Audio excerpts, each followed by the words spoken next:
Homework Help with Jen. We're working on Chapter 2, and this is going to be problem 63.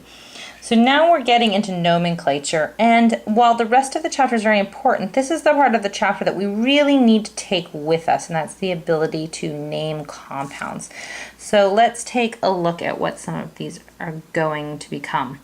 All right, so we have first, these are all type 1 binary, very simple compounds. We have sodium bromide. If you don't know these kind of right off the top of your head, then you'll need to use your ion list. Okay, so I know that we have Na plus, the sodium ions, and Br minus for the bromide ions, and that Na plus is a sodium ion, and that Br minus is a bromide ion. So this becomes sodium bromide.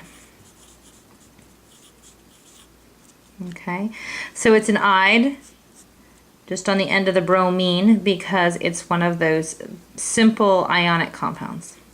Right, next we have Rb2O.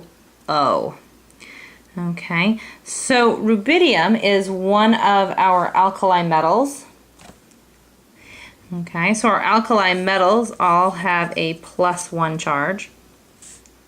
Okay, and oxygen, our O2 minus, right? So that makes sense because there are two rubidiums and we need two positive rubidium charges to cancel out that 2 minus on the oxygen. So this becomes rubidium oxide. The next one is CaS. All right, so Ca is calcium. And calcium is an alkaline earth metal, our group 2, and those are all 2+. And sulfur is an S, and it's right below oxygen, so it's going to be an S2 minus also. And again, these are on your ion lists. Okay, so this becomes calcium sulfide.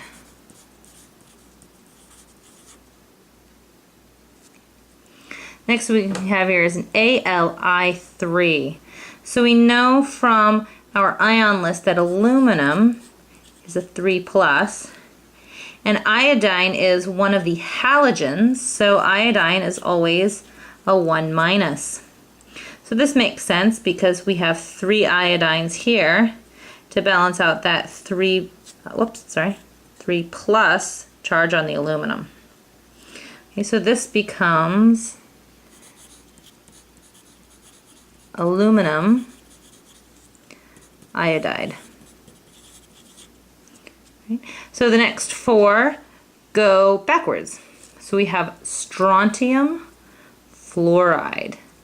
All right, so strontium is one of our group 2. Okay.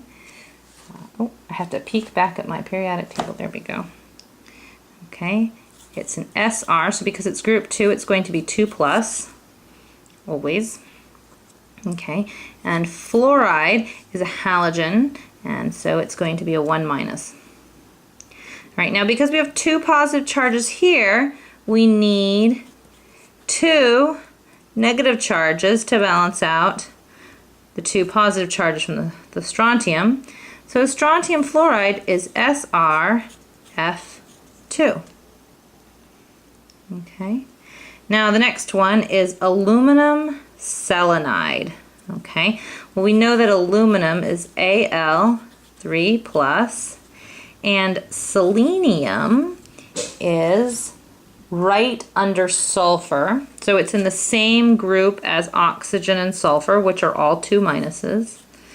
Okay, so in order to get these to balance, we're going to bring the 2 and the 3 crisscross down, and this becomes Al2Se3. And we can see how that'll work because that'll give us 6 positive charges and 6 negative charges, which balance out. All right, now the next one is a potassium nitride, and potassium, K, is one of our alkali metals, so it's a 1+, K+, and nitride is well, you could either look at the periodic table and see that it's 3 away from its noble gas, or you could look at your ion list and see that nitrides are 3 minuses. Okay, so we need 3 positive charges to balance out this 3 minus charge. So potassium nitride will be K3N. Right, and the last one on this problem is magnesium phosphide. Okay, well, magnesium is an alkaline earth metal, which means it's always going to be 2+, that is group 2s. And phosphide, well, phosphorus is right under nitrogen. Okay, so phosphorus is going to be a 3 minus charge. Okay, just checking my memory there since I started this problem with not much. So this is going to crisscross in the same way that the aluminum selenide did, but it backwards. So we'll need to make this an Mg3P2, okay, and that 3 times 2 will give us 6 positive charges, and 2 times 2 will give us 6 negative charges. So magnesium phosphide is Mg3P2.